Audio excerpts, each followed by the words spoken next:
Ahí, por favor, si me pueden confirmar si se puede ver la presentación. Ya se ve. Muy bien. Bueno, muchas gracias. Bien, entonces, pues para iniciar, vamos a tener que en esta nueva etapa se le conoce como la estabilidad y primeras crisis del sistema político mexicano. Vamos a ver lo que es de 1958 a 1970. Son 2 sexenios que los vamos a ver prácticamente en conjunto, porque en ellos, a pesar de que son sexenios diferentes, la relación que tienen entre estos 2 periodos es que tienen un mismo modelo económico, una misma situación de problemas sociales y bueno, un desarrollo que se vio también en el tema cultural, donde con uno se creó y con el siguiente se consolidó. Entonces, vamos a ver estos 2 temas. Y bueno, aquí lo que tenemos es una parte que destacó, a diferencia de todos los otros periodos que vamos a ver, y es el tema económico. El tema económico aquí fue una situación de auge, fue la parte todavía más grande en la parte económica que se vivió dentro del milagro mexicano. Recuerde que el milagro mexicano lo habíamos visto desde 1940 hasta 1970. Eso es lo que hemos escuchado y es lo que planteamos al inicio, que eso era conocido como el milagro mexicano. Bueno, dentro del milagro mexicano tenemos un periodo que es de 1958 a 1970, donde se creó un modelo económico que se le conoce como el desarrollo estabilizador. ¿Ya? Entonces, esto quiero que les quede así súper claro, porque en muchos lados, si ustedes van a internet y consultan páginas no tan fiables, encontrarán que el desarrollo estabilizador y el milagro mexicano es lo mismo. Y eso es falso, porque el milagro mexicano, para empezar, en periodicidad es diferente. El milagro mexicano es de 1940 a 1970. El desarrollo estabilizador es del 58 al 70. El milagro mexicano es un avance en todas las áreas, tanto en lo cultural, como por ejemplo vimos el cine de oro de México, también vimos el desarrollo industrial del país, vimos también algunos movimientos sociales. Entonces fue un crecimiento en muchas áreas, y el desarrollo estabilizador es un modelo económico que se desarrolló del 58 al 70. Entonces ahí son algunas diferencias que podemos notar entre el milagro mexicano y el desarrollo estabilizador. Reitero, el desarrollo estabilizador es parte del milagro mexicano. Es una de las partes de este milagro mexicano, y que, pues si nos vamos a las fechas, notaremos que pues es la parte final de lo que fue el milagro mexicano. También vamos a ver lo que fue el autoritarismo y el control corporativo, esto con el partido oficial o el partido del Estado, que es el PRI. Y bueno, vamos a tener aquí las primeras crisis que se van a vivir del partido en el tema de legitimidad por la represión que se dio a varios movimientos sociales que se dieron durante este periodo. Y bueno, ¿qué movimientos sociales?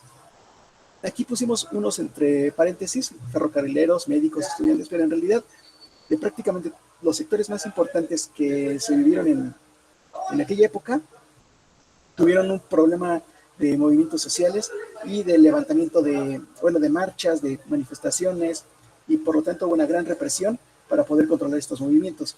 Así que estos son los puntos claves que vamos a ver en este periodo.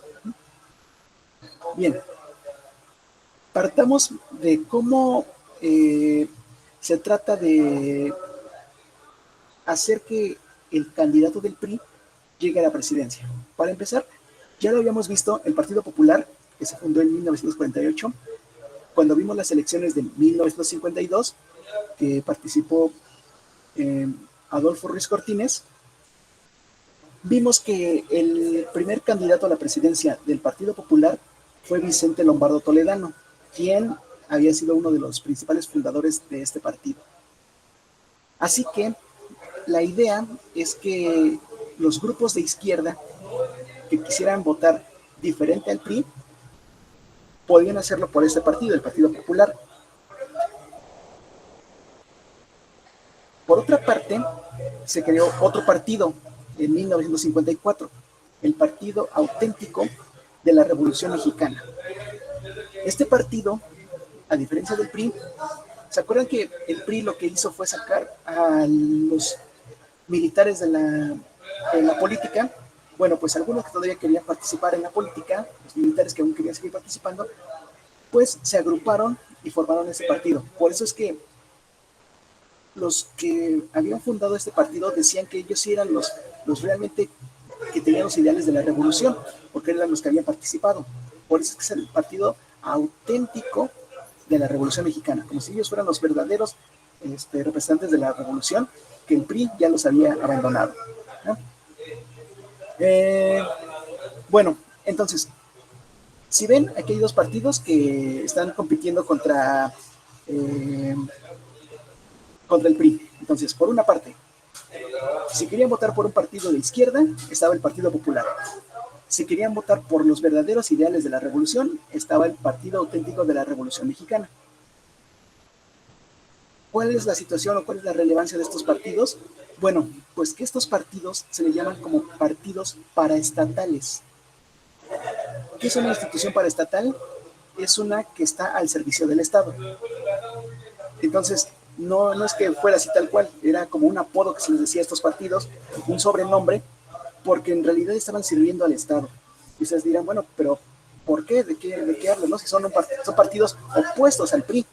Bueno, pues resulta que, aunque tenían aparentemente ideales diferentes por ser de izquierda y por ser de la auténtica revolución, al final de cuentas, estos dos partidos postulaban al mismo candidato que el del PRI. Así que, cuando Adolfo López Mateos inicia su proyecto de campaña y su participación para las elecciones de 1958, quien lo postula es el PRI, por supuesto, pero también el PARN, el Partido Auténtico de la Revolución Mexicana, y el PP, el Partido Popular. Así que no importaba si tú querías votar por un partido de izquierda, ibas a votar por el candidato del PRI. No importaba si tú querías que los militares siguieran en la política, votando por el PARN, porque iba a ser el mismo candidato que el del PRI. Así que eso hacía que para la gente que no conocía mucho de política y quería votar por un partido diferente, a final de cuentas estaba votando por el candidato del PRI. Por eso es que se dice que estos partidos eran paraestatales, porque servían o estaban al servicio del Estado, estaban al servicio de lo que era todo este sistema político que manejaba el PRI. ¿Dudas hasta aquí?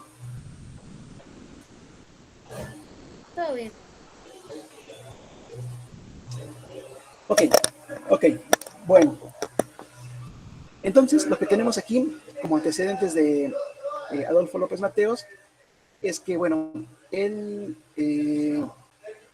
fue senador, luego fue secretario del Trabajo y Previsión Social, y de ahí se convirtió en el candidato del PRI.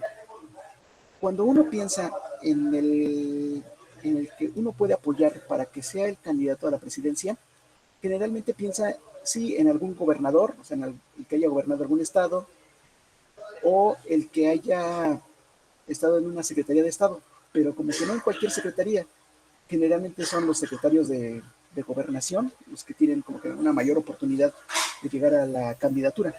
En este caso, la Secretaría del Trabajo y Previsión Social, pues como que es una secretaría que claro que tiene su gran relevancia en el país y tiene la misma jerarquía que las demás secretarías, sin embargo, como que tiene menos reflectores que otras secretarías, como la Secretaría de Hacienda o la Secretaría de Economía, e inclusive, no sé, la Secretaría de Energía. La Secretaría del Trabajo y Previsión Social es una secretaría que, por ejemplo, en la actualidad, creo que cuando se habla de algún secretario de Estado en el gobierno actual, hablamos del de Gobernación, del de Economía precisamente, pero del Trabajo y Previsión Social como que no hablamos mucho de él.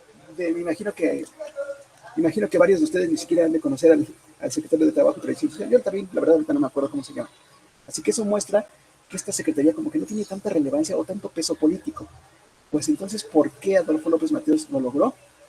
Esto se logró porque en aquel entonces quien designaba al candidato del PRI ya lo habíamos visto, era el presidente. Así que el presidente decidió irse por Adolfo López Mateos porque era parte de su, como de sus amigos, y parte de alguien que como no tenía reflectores, o tantos reflectores, cuando era el momento de designar quién iba a ser el candidato del PRI, la oposición, en especial el PAN, ya tenía como que todas las herramientas y todas las armas para enfrentarse a quien era el más probable que fuera el candidato. Cuando de repente nombran a López Mateos como el candidato, pues fue como que tomarlos por sorpresa a todos, y entonces nadie se esperaba que fuera él, y entonces era como que, bueno, ¿y cómo atacamos a él? ¿Qué ha hecho? Entonces fue algo, una jugada en la que le complicó a la oposición poder atacar políticamente a Adolfo López Mateos. Y no sé si lo hayan escuchado, pero cuando a alguien lo designan como el candidato del PRI, cuando por fin se revela quién va a ser, se le conoce como que lo destaparon, como si tuviera una especie de capucha, y, y la destapan y él es el candidato. Entonces ahí es cuando se lleva uno la sorpresa. Y el primer personaje que se le conoce como el destapado es Adolfo López Mateos, y encaja muy bien en esta situación porque pues no se esperaban que él fuera a ser el candidato. ¿Qué pasó en los resultados de estas elecciones? Bueno, pues el PRI volvió a ganar con cerca del 90% de los votos, y bueno, con todo el sistema político que se venía manejando del PRI, eh, los fraudes electorales no nada más son cuando en las actas, el día de las elecciones, se tachan de más o se agrega alguno extra o cosas así. En realidad, un fraude electoral viene con todo el proceso, ¿no? Desde que el gobierno da parte del presupuesto para candidaturas, cuando el gobierno empieza a dar difusión a acciones de algún candidato y cosas así, todo eso forma parte de todo el sistema y todo el esquema que tenía el PRI para engrandecer a su partido y por lo tanto ganar las elecciones. Así que en cuanto al día de las elecciones, sí hubo grandes complicaciones, la verdad es que no tanto, pero bueno, el proceso y todo el sistema para controlar las elecciones venía desde mucho más atrás. ¿Quién fue López Mateos? Bueno, pues nació el 26 de mayo de 1909 en Atizapán de Zaragoza, ahí en el Estado de México, no tan lejos de aquí, de la Ciudad de México. Sin embargo, bueno, la historia de López Mateos en cuanto a su nacimiento es bastante ambigua, porque no se tiene un claro registro de la fecha de nacimiento de López Mateos. La que consideran como que la más aceptable es esta, la de 26 de mayo de 1909.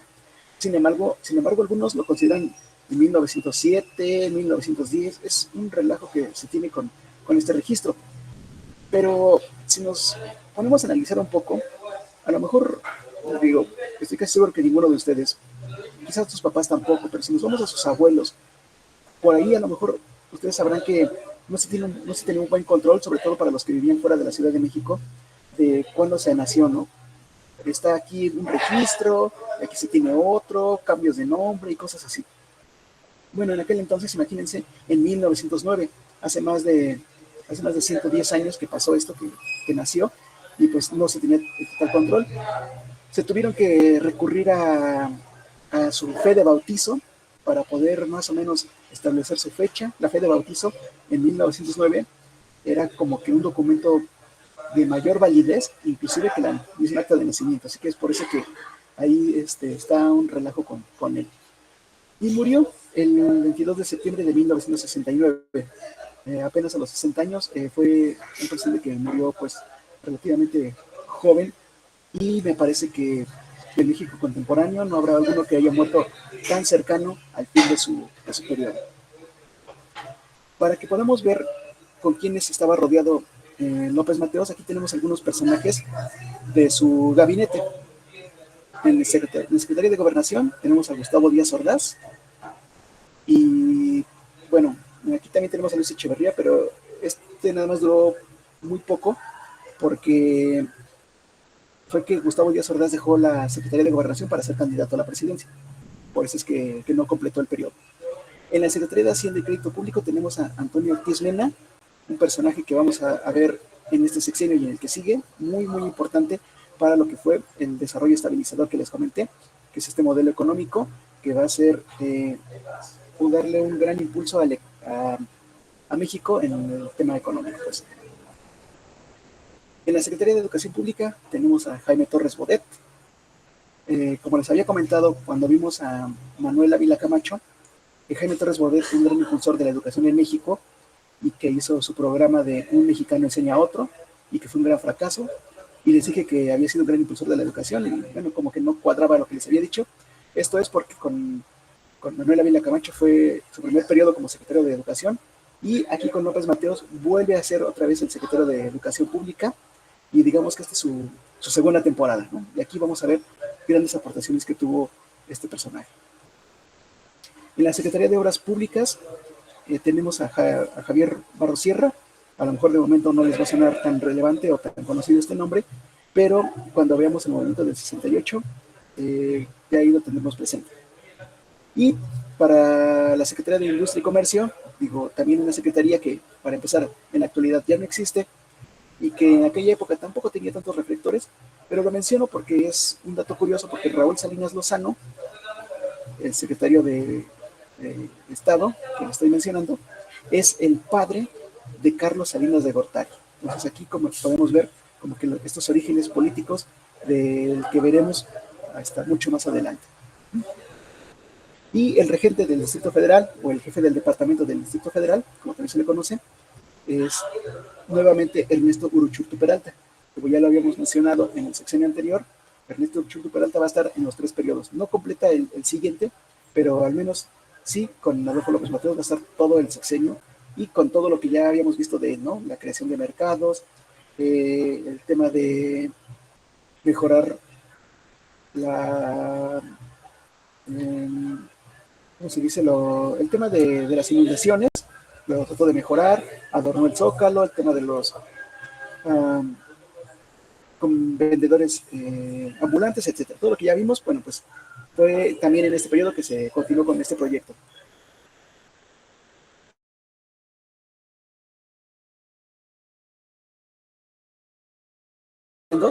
Es un periodo que tiene un contraste muy interesante.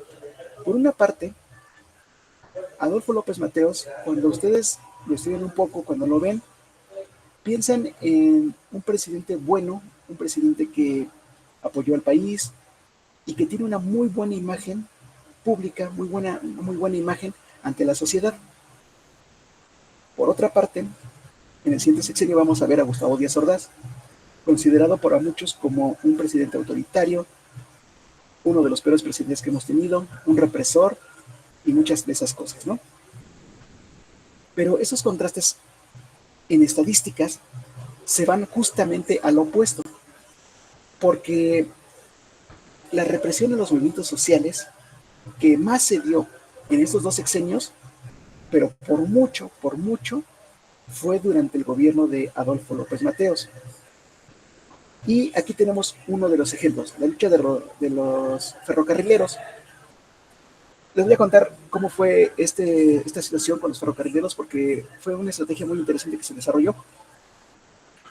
Para empezar, el líder de los ferrocarrileros, Demetrio Vallejo, él tenía un gran peso político, estaba muy bien respaldado, el líder sindical de los ferrocarrileros, y que pretendían pues tener una mejor condición laboral y pues un aumento en los salarios. Entonces, en febrero de 1959, Adolfo López Mateos toma la presidencia el 1 de diciembre de 1958. Así que en realidad habían pasado 2 meses que había tomado la posesión cuando luego se enfrentó a los ferrocarrileros. Lo que hizo López Mateos fue que aceptó las condiciones de Demetrio Vallejo, aceptó darles ese aumento salarial y esas mejores condiciones de trabajo. Eso lo que hizo fue que a Demetrio Vallejo lo catapultó como como con un mayor poder en la política. O sea, había logrado que el presidente prácticamente sin discusión le hubiera aceptado estos aumentos, estas mejores condiciones de trabajo. La situación es que eh, los ferrocarrileros estaban divididos en tres grupos, como que tres empresas ferrocarrileras. La más grande es en la que estaba luchando Demetrio Vallejo y que logró esos aumentos. Las otras dos empresas más pequeñas de ferrocarriles, pues como no pertenecían a la empresa grande, a esas no se les dio los aumentos que se le habían dado a la primera. Así que, pues, los otros ferrocarrileros dijeron, oye, pues, ayúdanos a que nos igualen las condiciones que a la otra empresa que conseguiste. Y Demetrio Vallejo, pues, como líder de los ferrocarrileros, aceptó, pero ya llegó con esa prepotencia de haber sentido que había ganado la guerra contra el gobierno. Entonces fue a exigir estos aumentos. Es muy probable que se los hubieran dado porque efectivamente, o sea, era algo como que tenía que ser parejo para todos los ferrocarrileros. Sin embargo, pasaron dos cosas. La primera, la prepotencia y la arrogancia con la que llegó Demetrio Vallejo al sentirse muy superior al gobierno y exigir estas condiciones. Y la segunda, exigió al presidente que esta negociación que iban a tener para las otras dos empresas pequeñas fuera grabada, para que todos supieran cómo es que se llevaba a cabo este cabildeo para lograr las mejores condiciones. O sea, estás yendo con el gobierno y estás yendo a exigir, y tú sabes, ustedes saben, que no es tan sencillo de decir, y menos en aquella época, decir, a ver, presidente, te voy a grabar para que todo lo que tú me digas aquí lo podamos exponer ante la sociedad. Si no es tan factible ahorita, pues imagínense en 1959. Claro que el presidente no aceptó y entonces mostró la verdadera cara del gobierno y fue con una dura represión con la que disolvió este movimiento de los ferrocarrileros. Los ferrocarrileros continuaron con los intentos de manifestaciones y de huelgas, y lo que hizo fue que el gobierno agarró y con mano dura detuvo a los ferrocarrileros, despidió a otros, y bueno, por desgracia, a muchos quedaron desaparecidos, otros encarcelados y otros asesinados. Así que con esto se empezó a controlar el movimiento de los ferrocarrileros. ¿Y qué fue la estrategia tan interesante que les comenté? Bueno, todos estaban en huelga, estaban en paro, por llamarlo así, y de repente el gobierno mandó al ejército para que echara a andar a los ferrocarriles y que se pusieran como si todo estuviera normal. Entonces lo que ocurrió fue que pues no sabían qué estaba pasando, y entonces los huelguistas no supieron cuál era la situación, porque por una parte los estaban asesinando, encarcelando, desapareciendo, golpeando, y por otra parte ya estaban funcionando los ferrocarriles. Fue algo que los tomó por sorpresa y no supieron qué hacer. Voy a poner un caso hipotético. Hagan de cuenta que la Facultad de Ciencias dice que se va a paro, ¿no? A paro una semana. Y de repente ustedes pues están en su casa y, y se enteran que ya muchos de sus compañeros ya están en la escuela y ya la abrieron. Entonces, ¿qué hacen ustedes? Pues dicen, híjole, pues yo me quedé que iba a ser un paro de una semana, chin. ¿Qué hago? Pues se van a la escuela, ¿no? Pues más o menos así fue lo que ocurrió acá.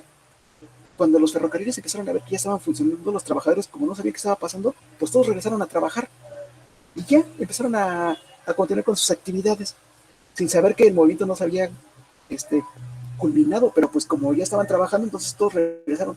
Claro que los ferrocarriles que quisieron andar, los militares, pues iban vacíos, o sea, nada más estaban funcionando, pero por recorrido, pero no con todo lo que conlleva el trabajo de carga, de pasajeros. A esos ferrocarriles se le conoce como los ferrocarriles fantasmas, porque pues no llevaban a nadie. Pero eso hizo que los trabajadores pues regresaran a sus actividades. Y lo que enterró toda la lucha ferrocarrilera fue que, bueno, pues Demetrio Vallejo encarcelado. ¿Cuál es el delito? El de disolución social, que ya lo habíamos visto, ¿no? El artículo 145 y 145 bis del Código Penal, que si alguien trataba de pues alterar el orden, se iba preso, ¿no? Entonces Demetrio Vallejo se va a la cárcel y nombran a Luis Gómez Zeta como el nuevo líder sindical, alguien que impuso el gobierno. Por lo tanto, Luis Gómez Zeta estaba al servicio del gobierno. Entonces, que tu líder sindical, que el que te va a representar para tus mejores condiciones, esté más del lado del gobierno que del tuyo, pues era algo que antidemocrático en el tema sindical, pero pues con eso se frenó el movimiento de los ferrocarrileros. Casi de igual manera, tenemos aquí otros dos ejemplos, el del magisterial, el de los profesores, que su líder era Otón Salazar, y pues lo mismo, ¿no? Quisieron hacer algunas mejoras y fueron detenidos, encarcelados, asesinados, desaparecidos. ¿Encarcelados con qué justificación? Con el delito de disolución social. En el caso de los petroleros, lo mismo. También fueron golpeados, asesinados, desaparecidos, encarcelados. Y lo mismo que pasó con el sindicato de los ferrocarrileros, aquí también se corrió a su líder y nombraron a Joaquín Hernández Galicia, que igual estaba del lado del gobierno y por lo tanto, pues cualquier manifestación que quisieran hacer los petroleros, pues tenían que pasar por Joaquín Hernández Galicia, que estaba del lado del gobierno. Así que, pues igual, el movimiento de los petroleros también quedó controlado. Los encarcelaron en la penitenciaría de Lecumberri, una penitenciaría que ya no existe. El edificio todavía existe, está más o menos por, no sé si conozcan la Tapo, donde salen los autobuses del oriente, por Metro San Lázaro más o menos, por ahí está todavía el edificio, pero bueno, ya no es ya no es una cárcel, ya es un edificio que es para el Archivo General de la Nación, aunque tiene otra sede también el archivo, ahí sigue todavía el edificio de Lecumberri. Entonces, con todo esto, ya vimos cómo fue el actuar del gobierno de López Mateos, y hubo muchísimas muertes, y como les comento, ¿no? Muchos desaparecidos y muchísimos encarcelados. En el caso de los obreros, estaba la CTM, pero aquí ya se habían adelantado, porque su líder era Fidel Velázquez, y ya lo hemos visto, que lo vamos a ver durante mucho tiempo, y como él estaba del lado del gobierno, pues entonces los obreros, aunque quisieran hacer manifestaciones y cosas así, pues su líder, Fidel Velázquez, estaba del lado del gobierno, y por lo tanto, digamos que aquí parecía que los obreros permanecían callados, ¿no? Esa fue una gran estrategia para el gobierno, tener al líder sindical, el líder de la CTM, a Fidel Velázquez, como parte del PRI. Entonces, pues, ser amigo de Fidel Velázquez en el gobierno, pues te garantizaba que el tema de los obreros iba a ser controlado. Por otra parte, tenemos a los campesinos, que los campesinos también han tenido una gran relación con el PRI, pero aquí, el 23 de mayo de 1962, el líder Rubén Jaramillo y su familia, fue uno de los actos bastante complicados, porque fueron asesinados por militares y policías. O sea, fue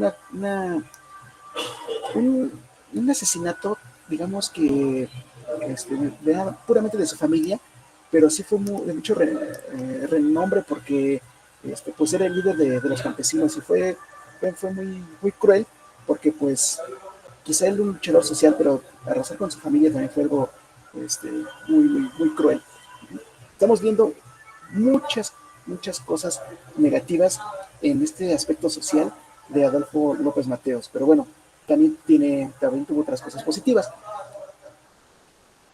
Sobre todo también, si seguimos hablando del tema social, se fundó lo que es el ISSSTE, que es una pregunta que cuando estamos en clases presenciales la hago, pero pues ahorita, como ya estamos en presentación, no es tan pues factible, ¿no? Porque aquí está la respuesta, porque ISSSTE, como tiene 3 S, a veces es complicado, ¿no? De decir qué significa, ¿no? Instituto de Seguridad Social, o qué será, ¿no? Bueno, pues aquí está, Instituto de Seguridad y Servicios Sociales de los trabajadores del Estado. Eso es lo que significa ISSSTE. Y se fundó el 30 de diciembre de 1959 y lo que se hacía pues es darle el servicio y apoyo social para los trabajadores del Estado. Esto es para los trabajadores de la administración pública, o sea, para los trabajadores del gobierno. ¿Qué se ofrece en el ISSSTE? No nada más los temas de salud, también vemos lo que era la parte de las jubilaciones, y no sé si ustedes han escuchado que existen las tiendas del ISSSTE o también las guarderías del ISSSTE y cosas así.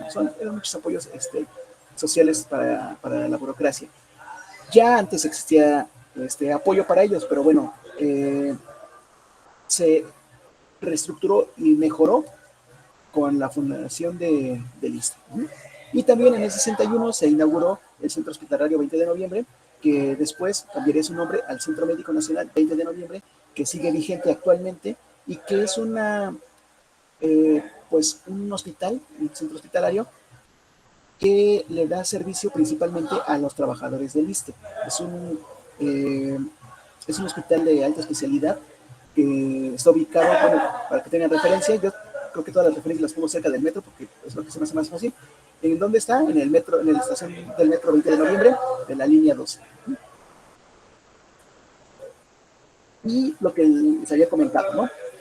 Jaime Torres Bodet impulsó muchísimo el tema de la educación y creó la Comisión Nacional de los Libros de Texto Gratuitos, que bueno, en la actualidad sigue existiendo y que sigue dándole a los niños de las escuelas básicas, de la educación básica, perdón, pues estos libros de texto que son gratuitos, ¿no? Ya para que los niños puedan tener, no tengan que gastar en comprar esos libros, sobre todo porque en aquella época, y todavía en la actualidad, pues es complicado, ¿no? Tener que estarse surtiendo de los libros para poder estudiar. Y en el tema cultural se da algo que nunca se había dado y yo creo que nunca se va a volver a dar, porque se inauguraron muchísimos museos. Aquí tenemos algunos ejemplos: el Museo de la Ciudad de México en 1960, el Museo del Virreinato en 1964, el Museo del Virreinato está allá en Tepozotlán, el Museo Nacional de Antropología, que está en Chapultepec, el Museo de Arte Moderno, que también está en Chapultepec. Museo de Arte Moderno, no, el Museo de Arte Moderno me parece que está, creo que está por Metro Pino Suárez, como verán todo es por referencia de metros, creo que está entre Metro Pino Suárez y Metro Zócalo, porque ahí está el Museo de Arte Moderno, se inauguró en el 64, y el Museo de Historia Natural, en 1964 también, y que desde hace ya varios años, ahora se llama Museo de Historia Natural y Cultura Ambiental, que ese también está ahí en Chapultepec, pero en otra sección. ¿Dudas hasta aquí? Todo bien. Ok, bueno, entonces voy a dejar de compartir.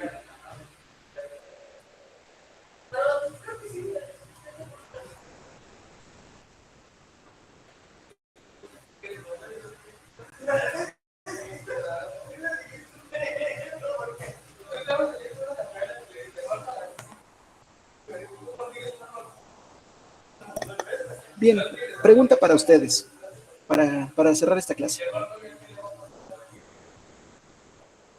Ustedes acaban de ver que se crearon los libros de texto para que todos los niños tuvieran un libro y poder estudiar, ¿no? ¿Qué contra le ven? O sea, ¿por qué creen que había oposición o opositores a este proyecto? ¿Qué contra le ven de que les están dando libros de texto para que puedan estudiar los niños? ¿Cuál contra le ven? A ver, María Fernanda, por favor. Pues estaría pensando que justo el tema es que como es un programa de gobierno, pues el gobierno puede escoger qué temáticas se van a tratar en estos libros. Así es, exactamente. Ese era el problema que le veían. Que muchos decían, bueno, es que lo que diga el gobierno es lo único que podemos estudiar, ¿no? Porque era un libro único. Entonces, todos los niños de todas las primarias iban a tener ese mismo libro. Entonces, lo negativo que le veían es que lo que dijera el gobierno, que aprendieran, era lo único que iban a poder aprender, ¿no? Claro que esto que les digo no es que sea así, no es que haya sido así exactamente, es que ese es el contra que le veían, ¿no? Entonces, en la actualidad, por ejemplo, se sacaron unos nuevos libros de texto que están usando los niños actualmente, e igual ha tenido la misma temática de que se ha estado como que gestionando un problema para los niños porque solamente estudian lo que nos están tratando de inculcar. Bueno, ¿dudas hasta aquí? No. Ok, No. bueno, muy bien. Entonces, vamos a continuar esta semana con estos dos sexenios, con todo este periodo. Y bueno, de momento, para que no nos saturemos, porque empecé un poco tarde, entonces pues vamos a terminar ahorita, por favor, y nos estaremos viendo la siguiente clase. Gracias.